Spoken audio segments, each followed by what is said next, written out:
Okay, good morning, everybody. It's almost 11 o'clock. We're still waiting for people to join.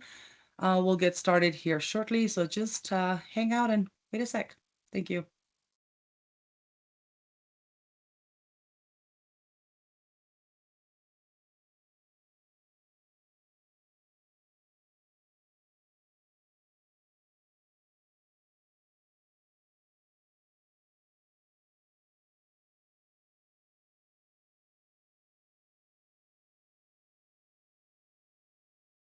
All right, it is 11 o'clock on the dot. I am going to get us started, and I'm sure as people are joining, they'll have questions. So we'll just reiterate a couple of the points. So if anybody misses it, we can repeat them. Good morning again, everybody. My name is Jyotsna. I am the Market Development Manager here at RTD, and today you are joining us for the Transit Assistance Grant Program for 2026. This is a quick webinar to go over kind of the program, the application, and all that jazz. Joining me today is Alexandra, who is the Special Discount Supervisor, and helping us with all the technical aspects of this is John. He is also on here from our team today. It was really nice to meet a lot of you, I think, 2 weeks ago now. So I'm glad that you guys could join us on this webinar today. Again, also, we're super happy to be able to announce that we're doing this grant again in 2026. This is going to be our third year administering this grant. And so, yeah, let's get started. John, next slide. All right, so before I get into the overview, I just wanted to say a couple of quick things. If you have any questions, please put those in the chat. We're going to go through a couple of these slides and we'll stop for a moment to answer some of your questions. And then we will continue again, and then we'll answer your questions, whatever you may have at the end. Feel free to ask any questions you have about the application. If you already started filling it out, you're stuck on something, just feel free to put all of that in the chat.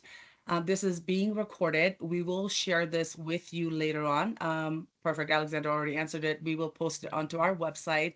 So you will be able to share this with your teams. You'll be able to look at this for reference later on as well. So no worries if you can't make it, or if somebody on your team couldn't make it, this will definitely be available to you guys later. All right, so starting really quickly with the program overview, the TAG program, or the Transit Assistance Grant Program, it is designed to help organizations that are serving clients with immediate needs.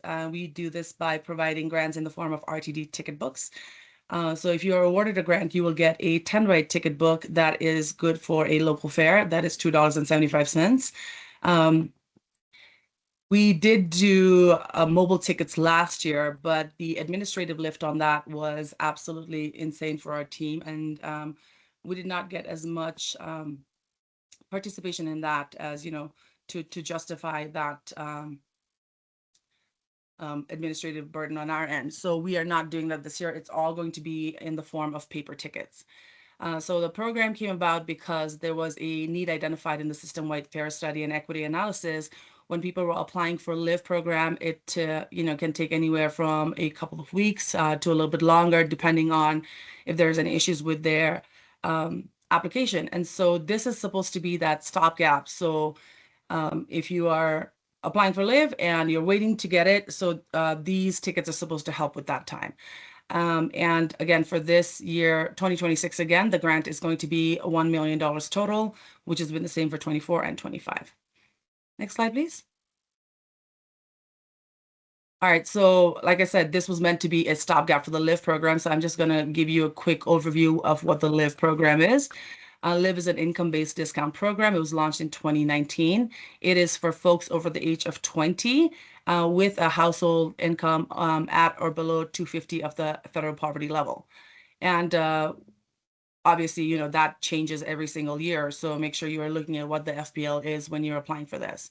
And then LIV discount is good for everything from all of our local, regional, local and airport fares, as well as access a ride, as well and access on demand as well.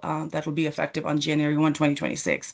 And to apply for LIV, you can go to the Colorado State Peak website where they apply for all of the other discounts and programs. You would also just apply for LIV on there. And then on the right side of the screen, you will see the fair discounted products, and you will see that, the Live products are all discounted at 50%. And so if someone were to buy a 3-hour pass, that's $1.35, that is also good for the airport. So they don't need to buy a separate airport ticket, or, the airport ticket being $10, they are not paying $5 for it. They're still paying $1.35. So the Live program is incredible. It's a very sustainable program. And so TAG is meant to supplement or complement the Live programs. All right, next slide, please. All right, so really quickly, defining what immediate needs clients are when we talk about what immediate needs are for this program. First category is individuals that are applying for Live. So anybody who has applied for the Live program and, they're waiting for their applications to be approved or to get their cards. In the meantime, if they have like short-term training programs, they're going to employment, emergency medical health, or medical appointments, as well as other emergency situations, they are all eligible for this grant. Now, if you are not applying for Live and you have all of these other conditions, unfortunately, you are not eligible for them, right? So that the applying for Live is the qualifier. Second is crisis intervention. So if someone is trying to get out of like a domestic violence situation to get to a safety environment, that is also eligible. And then homelessness support, offering transportation to folks experiencing homelessness, to access shelter, social services, and employment opportunities. And finally, emergency support. Foot stomp here. This is not for like chronic conditions, right? So again, I think I've made this example a couple times now. So if like you've got like chemo for the next 6 months or whatever, and you have to go twice a week for 6 months, that unfortunately doesn't qualify under this because you know about those situations. However, let's say you are going to go to chemo tomorrow and a ride fell through and you don't have a way to get there. In that particular instance, it would apply. One thing to keep in mind with this is last year we had 5 categories for what we said immediate needs was. This year we whittled it down to 4 to make it a little bit more clear and concise. A lot of people put in applications for, youth programs and anything that has to do with youth. Keep in mind that we do have the Zero Fare for Youth program. And so anybody who's under the age of 20, I really would not count them in this because of the fact that they do get free transportation through RTD. Now, if you are saying, okay, kids have to get somewhere, but the parents applied for Live and they need to be able to take their kids somewhere, those would be eligible, but not the kids themselves. Do we have any questions right now before I pass it on to Alexandra? We are, okay, Adrian asked, we are both a police agency and a city agency. Which mission statement should we provide? I would say that provide the mission statement under which you are applying for this grant. So if you are talking about, if you are supporting a police agenda here, you would apply, you would put that mission statement. But if you are serving a city agenda, you would put that one. And then someone says, we have young people in recovery. However, we work with people of all ages, and that's great. However, so if you've got, let's say you've got 10,000 clients you work with, and out of those, 6,000 are under the age of 19. When you're putting in the application, you would say that your needs are for 4,000 people, right? You would actually specify that, and that's Alexandra's going to talk a little bit about what the application entails. And in that narrative, there's going to be a place where you can actually provide the narrative of how you want to use this grant. And in that you can say, we have 10,000 kids that we serve, all ages. 6,000 of those are under the age of 19. So we're not asking for those, but we are asking for the other 4,000 that are over. There's a question about, for clarification, people in a crisis, including DV, also need to apply for Live? Including DV, what is DV? I'm sorry. Could you clarify what you mean by DV? Rosa, can you please clarify? Domestic violence, yes, yeah. Well, no, so they would absolutely just be able to get this grant, to use these tickets. If they did apply for Live, that'd be great, but for them, no, they would be their own category, so they would not necessarily need to have that Live qualifier to apply. And yeah, again, all of these will be shared online. All right, keep putting in your questions. We will answer those later. Again, when we stop, Alexandra, passing it on to you. You're on mute. Thank you, Jyotsna.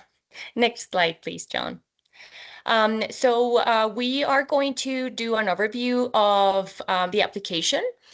So to apply for this grant, the requirements have not changed from last year.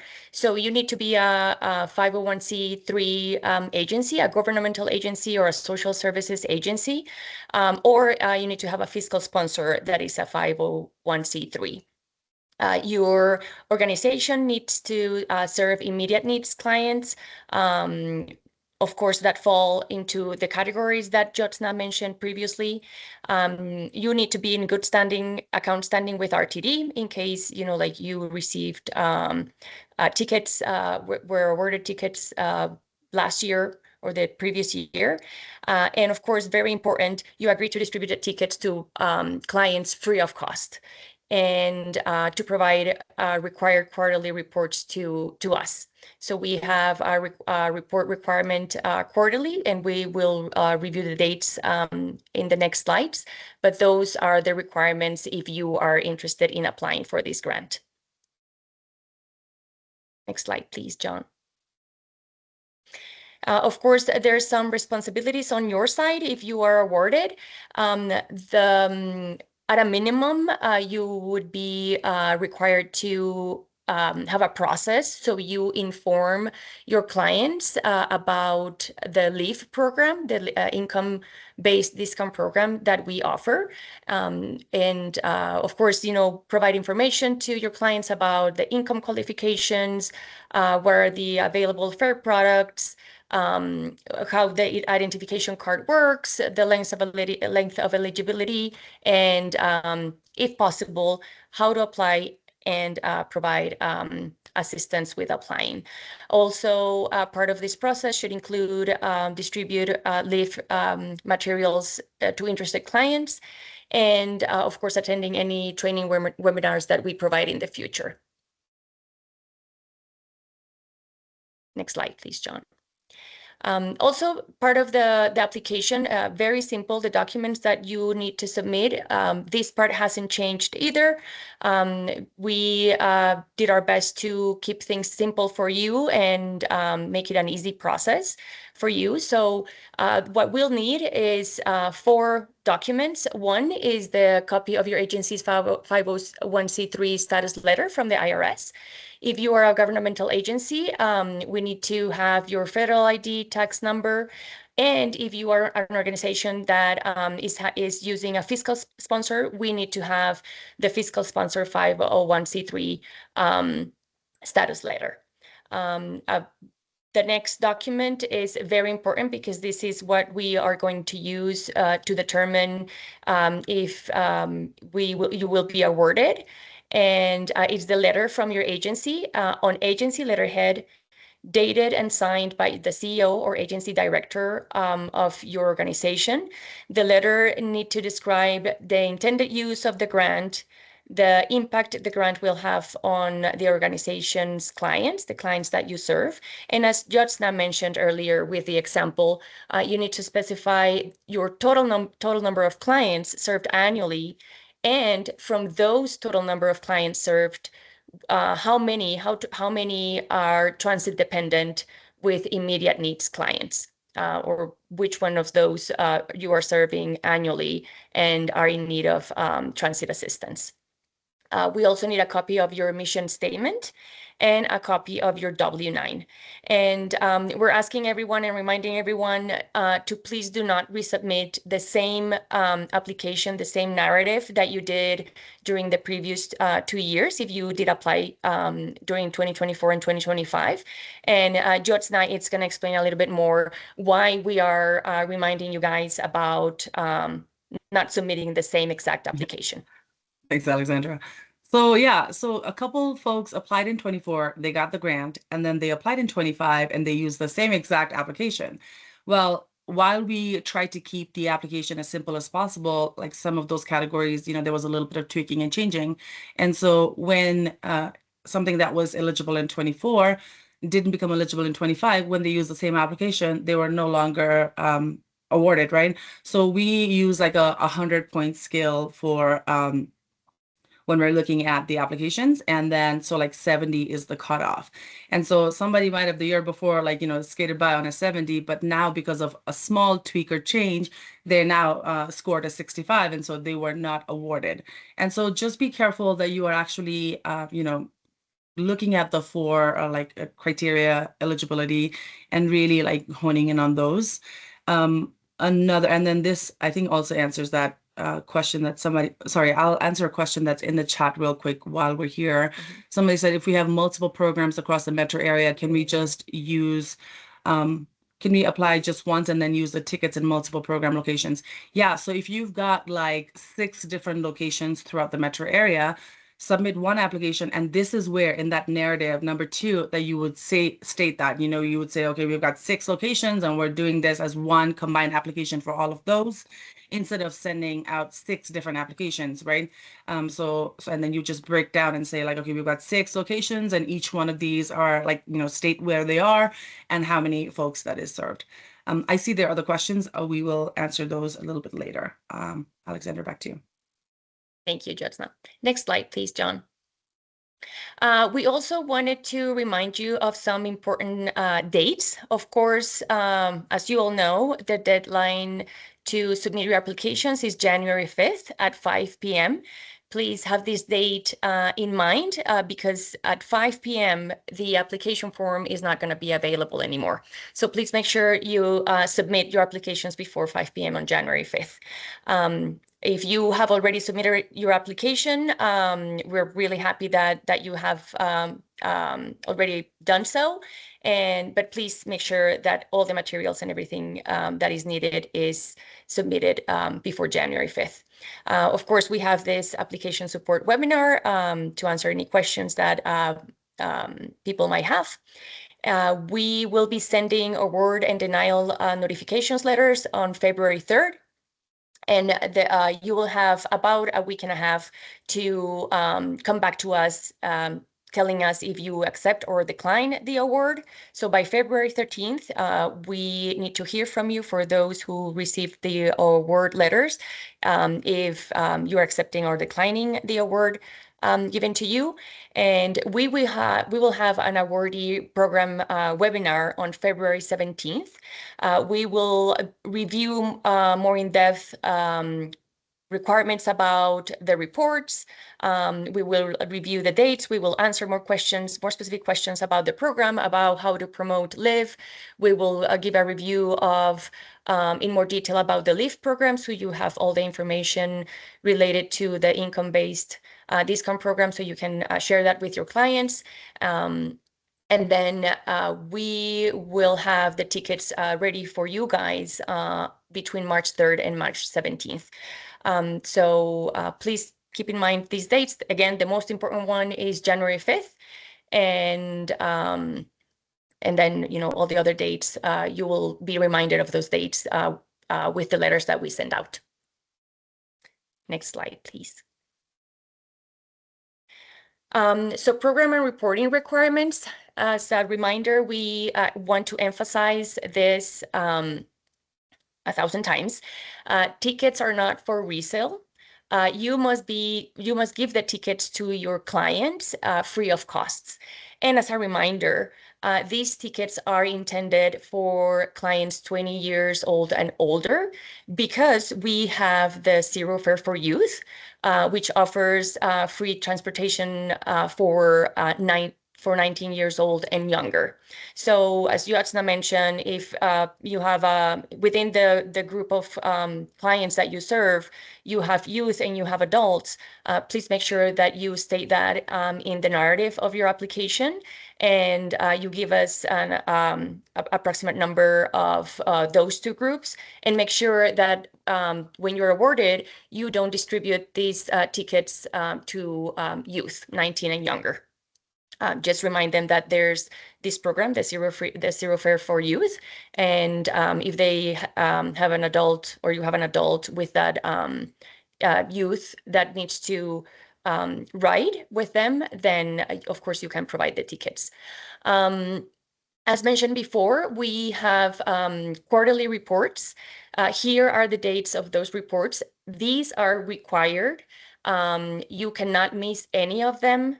The 3 reports are required, and you need to submit each report by the deadline that we have stated. So the first report will be due on June 26th, the second report September 26th, and the third report will be due December 19th. For this year awardees, the report is coming up soon, so make sure that you submit your reports for this year, for 2025, and the same requirements will apply for next year for those who get awarded next year. Really important reminder, if you fail to comply with the reporting requirement, you will be disqualified from future funding opportunities. So, and of course, like communication is very important. If, for example, you have distributed all your tickets within the first two quarters of the year, you don't need to submit a report, but we need to have communication from you guys letting us know that you distributed all the tickets during the 2 first quarters, so you won't have any information to provide in Q3 reporting. Also, a really important reminder is that TAG is meant to fill the stopgap for LIV and not to replace your transportation budgets. So yeah, please make sure that if you're awarded, you keep these 3 dates in mind.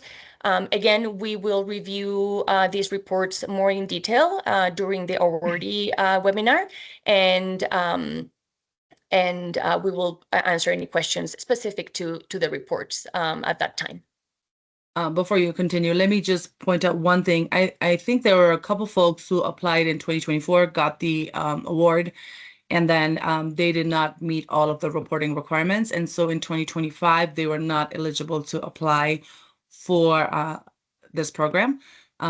So for those folks that were not able to apply in 2025, you can go ahead and submit application again for 2026, because if you fail to meet these requirements, we kind of just like blacklist you for the following year. So again, if 24 you were good, 25 you are not. So 26 you can go ahead and apply again. Thank you. Next slide, please, John. And just to give you an idea, we just wanted to share with you some metrics from this year. So 2025, we had $1 million to be distributed among awardees. We received a total of 190 applications, and from those, 149 agencies were awarded. Year to date, you guys, the ones who you guys who have been awarded for this year, have served more than 56,000 individuals and have distributed more than 137,000 3-hour passes. You have also distributed more than 14,000 LIV materials. We have done 4 events for TAG outreach events, and our team has worked more than 240 hours this year doing the administrative side and doing outreach for this program.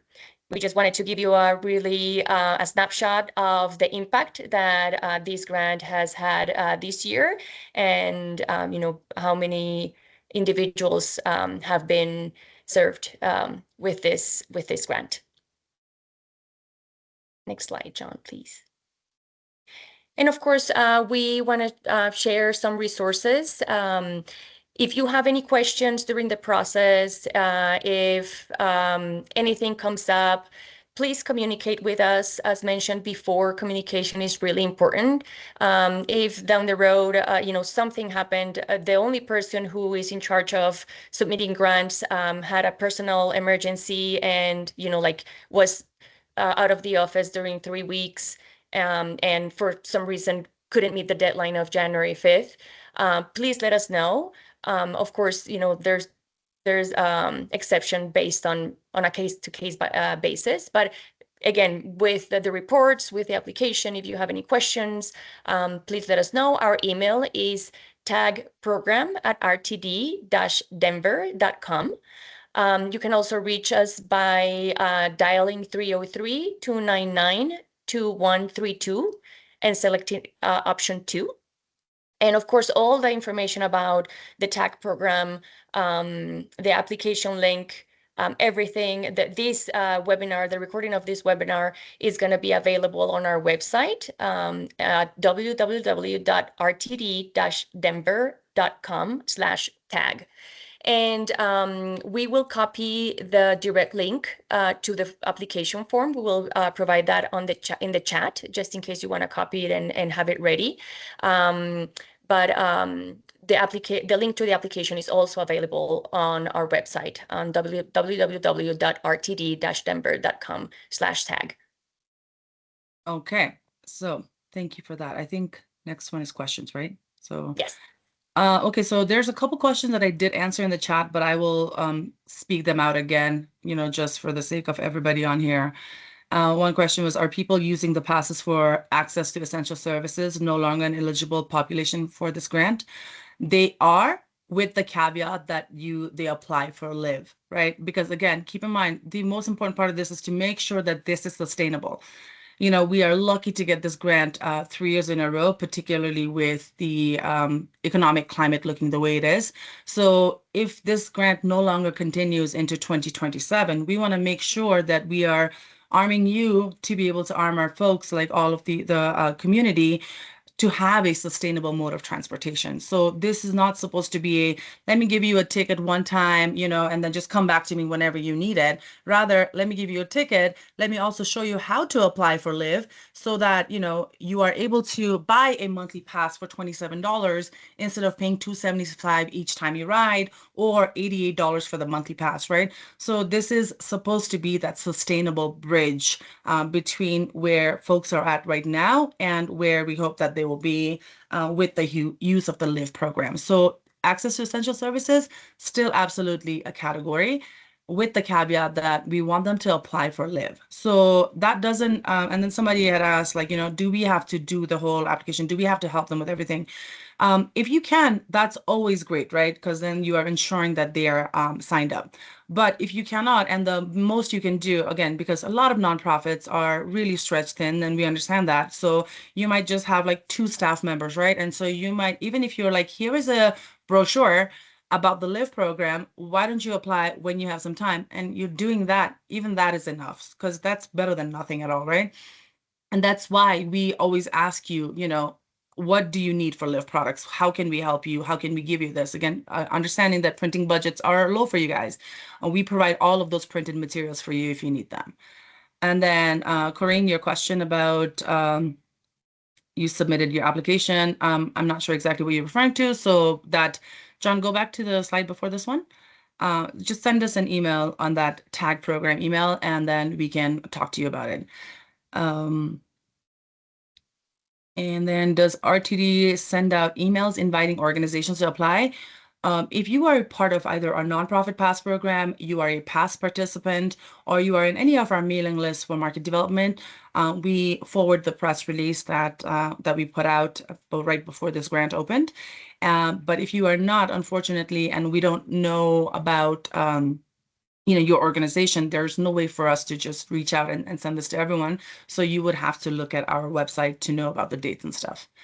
And then Denise asked, if something is lacking with our application, will we have an opportunity to submit additional application information? So let's say, like we said, we want those 4 attachments when you are submitting your application. We look at that and 2 of those are missing. We'll reach out and say, hey, 2 of your things are missing. But let's say we're reading the actual narrative part, we can't reach back out to you because, again, we don't really look at these applications in full till the grant closes, till the application window closes, and then we start actually looking at them, right? So we can't tell you if something is wrong, and at that point, it's too late for you to resubmit anyways. So if you are in the middle of writing something and you're looking at it and you're not sure and you want some guidance, you're welcome to reach out to us. But after you submit, unless you're actually missing a document, we are not going to reach out to you to talk about the quality of what you wrote or whatever. Yeah, and just to clarify and add to what Justna just said, all the required documents on the application form are required fields. So you won't be able to submit the application if you don't upload those documents. Good call out. Yeah, we have had it in the past where people might put the same because since it's required, people will put in the same document twice. So just make sure you are like double checking and quality controlling what you put out. Another question is, do the bus tickets expire or can they only be used in 2026? Good question. So just so you know, for 2025, the tickets that you guys have right now, this is the reason why we're telling you like distribute everything out. Like whatever you've got left, distribute them.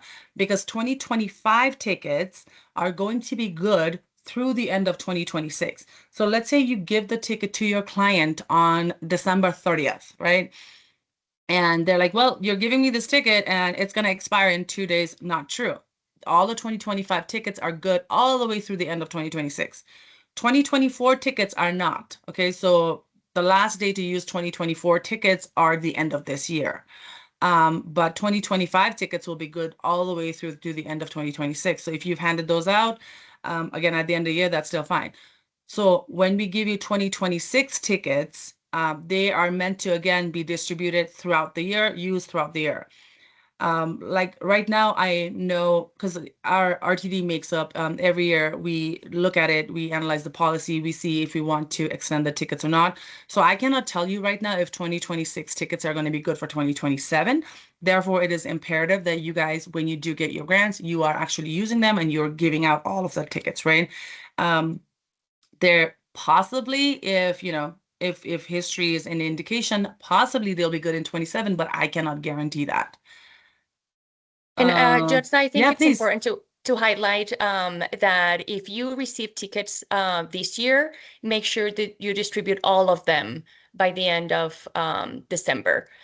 Because any leftover tickets that you didn't distribute, we will take those into account if you are awarded next year, and we will subtract those as tickets that you have from the total that you could be awarded. Thank you. And Marisela, you said that you were a grant recipient, but you did not get a press release notification. That might have been a little clerical error on our part. Just send us an email real quick just to tell us, you would like to be added, and we will make sure that you're added. We try to make sure we keep that list pretty up to date, but every once in a while we might miss somebody. Okay, this next question. We opened the Excel Center over a year ago. This is a free high school for adults 22 and older, and they workforce training, et cetera, et cetera. These folks have limited financial means and often need travel vouchers to get to and from classes. Assistance can make a success. Okay. And how do I emphasize the immediate need for in our application? Just like you did right here. Basically, the narrative you wrote right here, I would add that to your application as you're putting it in. But also keep in mind that like that would be a qualifying thing as long as you also have them apply for the LIVE program. Foot stomp like 1,000 times on how important it is that we are promoting the LIVE program, because again, you want them to be successful, right? So they're going through these training programs with you and stuff like that. But again, you might be able to provide them with 5 tickets, but we might not be able to give you enough grant for them to be able to make it through the whole program or whatever, right? So if you help them apply for the LIVE program, then at least worst case scenario, they're able to buy those discounted products and they're not paying full fare. And then when they do go out to get a job, et cetera, they're able to, use that LIVE discount. And just so you know, once you apply for the LIVE program and they're accepted, that is good for a full year. So let's say somebody gets a job and, when they applied for it, they were under that 250 FPL. They ended up getting the LIVE program. They got the card, they're using it. And 2-3 months later, they get a really nice job and they're no longer under that 250 FPL. They can still continue to use it, however, for the duration of the year. So it helps build a little bit of that economic equity, right? Can you expand more on the reporting requirements? We want to make sure we are able to comply with this piece before submitting our application. Alexandra, do you want to go over the reporting requirements a little bit? Sure. Yes. So again, we wanted to make things as simple as possible for you. So the reporting requirements is just a few questions. You will have to fill out a form. And enter how many clients you served during that quarter with the tickets that you were awarded, the number of tickets that you distributed, the type of immediate need that you served with the tickets that you distributed during that quarter, and a couple of demographic questions related to leave application status, unemployment, and we are still working on determining a couple more demographic questions, but very simple, straightforward questions. Nothing. We made a change from last year, from this year. I'm sorry. This year we were asking about race, sex, like a lot more demographic questions specific to those categories. But we have decided to streamline it and add questions that could help us guide future this program decisions and kind of tell us more about how we are serving specific clients related to live and related to immediate needs. And then, so that's most of the questions that we have right now, right, Justa? Yeah, it's really like it's meant to be really easy, right? Because we understand that a lot of nonprofits don't have like a dedicated grant writer. And so if you look at how this grant works versus a lot of other grants, right? There are very stringent requirements and this, that, and the third. We make it so that basically like anybody on your staff is able to answer these questions as long as you're kind of tracking some of these information, then you're able to do it. Like you don't need a degree in grant writing or a certificate to be able to do this grant. And so this is supposed to be that like little introduction to grants, right? For anyone that's like, okay, let me dabble my feet in this a little bit. Yeah. And I think it's really, I mean, you don't need to add any names or, any specific information about your clients. You just need to be able, even through a simple spreadsheet that we won't even see, kind of keep track of the number of clients that you served, kind of have something that resembles the immediate needs list that we will have on the report, which has like 5 or 6 categories, and then just kind of keep track of those simple demographics during the process. So you have that information once you have to input the total numbers in our report form.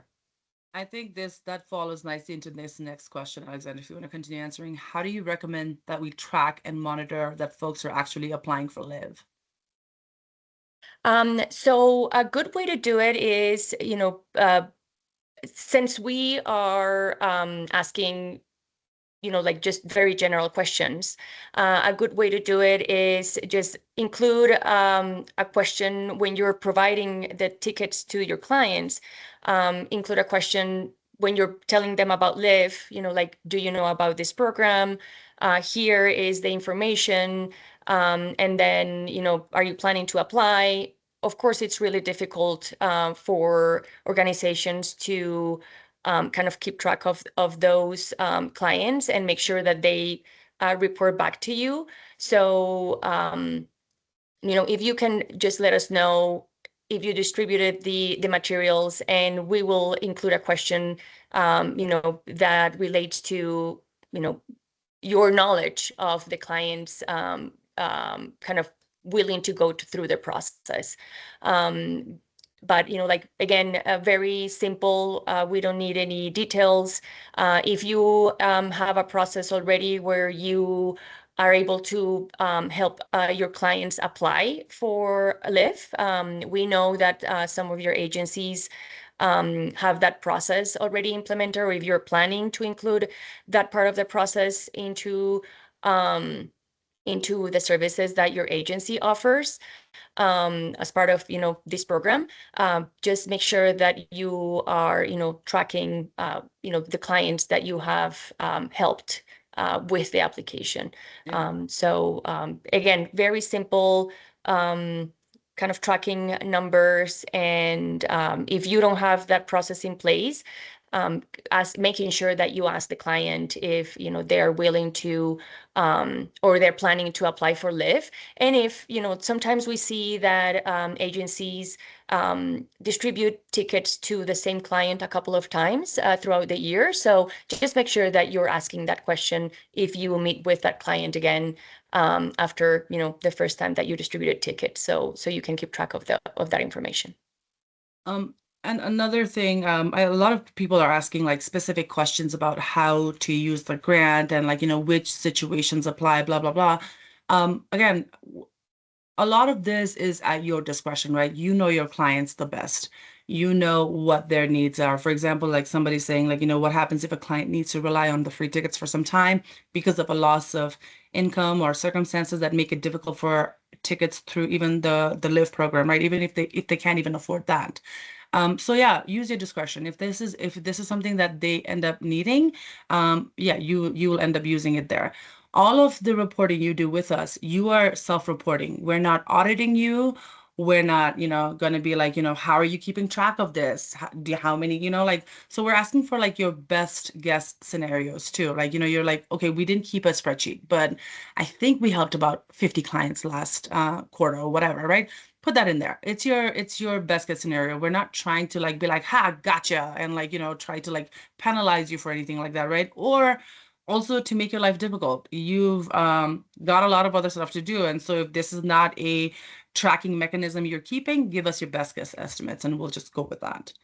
And then somebody asked, do you distribute the same amount of tickets to all organizations? We do not.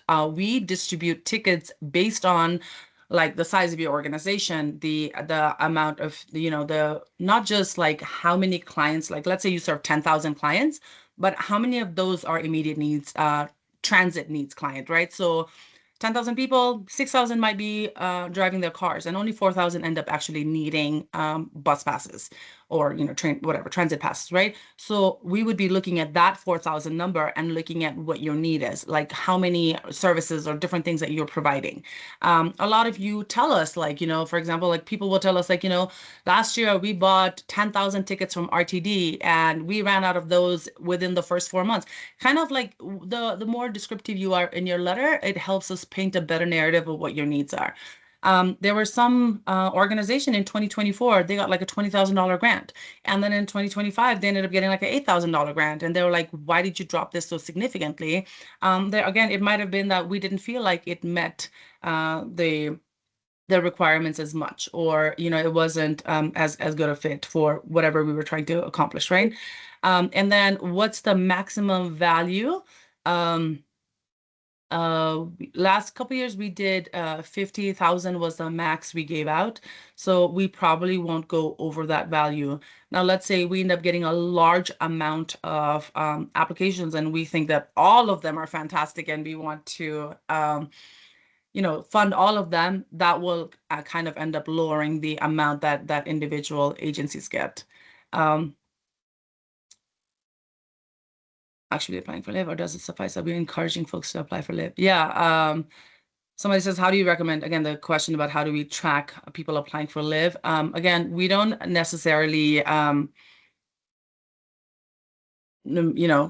need you to establish a bona fide process us that, but if you have like a spreadsheet or something that you keep that you're like 20 clients walked in and we gave LIV information to 15 of those, that that's what I mean by like estimates, not just like throw some numbers out of your head or like be like, I think it was like 10, like no, not like that, but you kind of know through your casework how many people you're kind of helping out, how many people actually needed transportation, that type of stuff.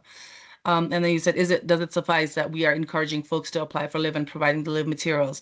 Yeah, that's like the base, the absolute bare minimum that we're hoping that you will do. And then keep in mind that we are also available as a resource to you. Alexandria and her team, will come out to your locations. If you are strapped with either time or resources or personnel, we can come out and help with that as well. We can do tabling events. We can, we go to tons of resource fairs, right? And we help people apply for LIV, or we talk to them about what it is, or if they're not ready to apply at the moment, we'll give them the resources to do that later.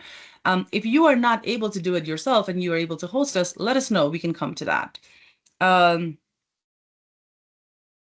Okay, yeah, no, you're not, again, like you're not, at the end of the day, you're not responsible for making sure people apply for it, right? I mean, even we can't do that. Like I always say that we count the effort rather than the outcomes, because again, I can give people information that, hey, this, even like right now, right? I can tell everybody, oh my gosh, we have this great grant opportunity. Please, everybody apply. And my job is to give you the information.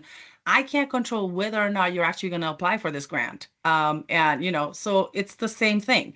Your job is to give that information out to your folks. And if they don't apply for it, there's absolutely nothing you can do for it, right? Other than saying like, hey, I know I gave you like 2 tickets, and I asked you if you're going to apply for the LIVE program and you didn't.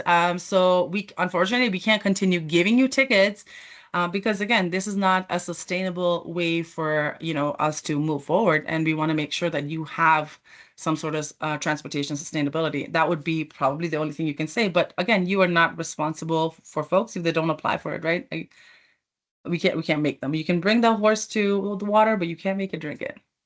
Were there any questions I missed, you guys? Did you see anything in the chat that I missed? No, I think we went through all of the questions.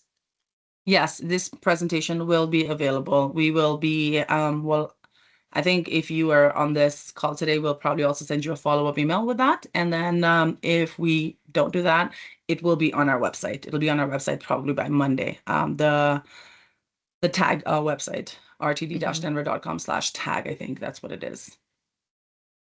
And if you, as Shasta mentioned, if you are interested in knowing more about the LIVE income-based discount, of course, there's more information on our website, but feel free to reach out to us and we'll be happy to come out and help you, with that information. Yeah, and then Raymond, I see you said that you'd love to host us, or we'd love to come to your agency. So please let us know like more details. Like send us an email.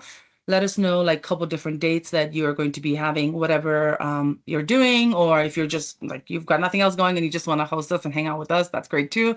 Just let us know when it works, what you're looking at, like how many approximate clients you serve, so we kind of know what to prepare for, whether we just need to send one staff member, do we need to send a couple more? So yeah, feel free to reach out to us anytime. And if you need all of those LIVE materials, reach out to us for that as well. We're happy to have you guys kind of come pick things up. If it's on our way, we might even drop it off. So yeah, just let us know what your needs are. Again, we're here for you. So we would love to, like literally we'd love to be like, everybody is accepted. We want to give everybody these tickets and stuff, right? But I know that when we spread the pot out so thin, sometimes it's not even worth it. I think the first year, some of the grants we gave out was like $500, and people were like, this is not even worth my time. And I understand that. So, what'll happen is, I think the first year we got like 211 applications, right? And we accepted 190 of them, but because of that, like, it was such a small pot in some instances that people were like, $500, it's not worth my time. So we said like 190, but then when we actually ended up giving out the grants, it ended up being like 181 because some of the people were like, no thanks, we don't have the time to be able to do all of these requirements and stuff for that small amount of grant. So that's why, again, once we will cover this in the awardee webinar. Once you guys get it, you might get an initial email saying, congratulations, you've gotten X amount of dollars, right? And then you look at it and you say, no, thanks, this is too small, I don't want it. So when you say that, what happens is we take that money and then we redistribute it back. So all the people that actually did say yes to the grant, they might end up getting another email saying, congrats, like, this is your updated final amount. That doesn't mean that, like, let's say we gave you 10,000 first, and then we are like, okay, here's another 2,000, or like, we send you another email saying like your actual amount is 12,000. It doesn't mean you're getting 22,000. It just means that final email is what you're actually getting, because some people said no, and then we just redivvied up the money. Like I said, we'll go over this again in more detail later.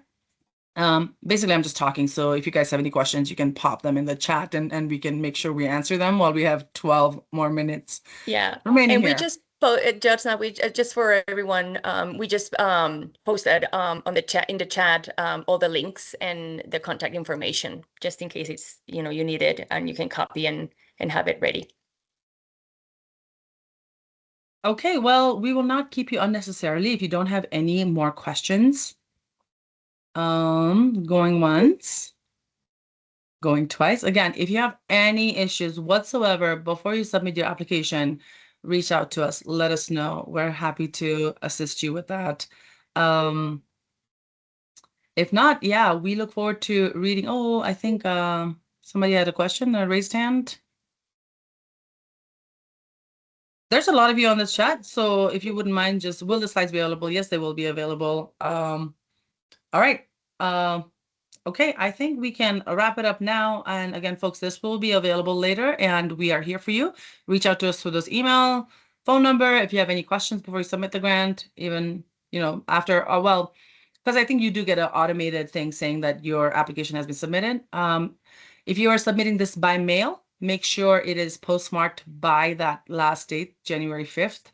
So even if it gets to us 8th or 9th, whatever, we'll look at that postmark and we'll accept your application. Okay. Thank you all for very your much. time. Bye.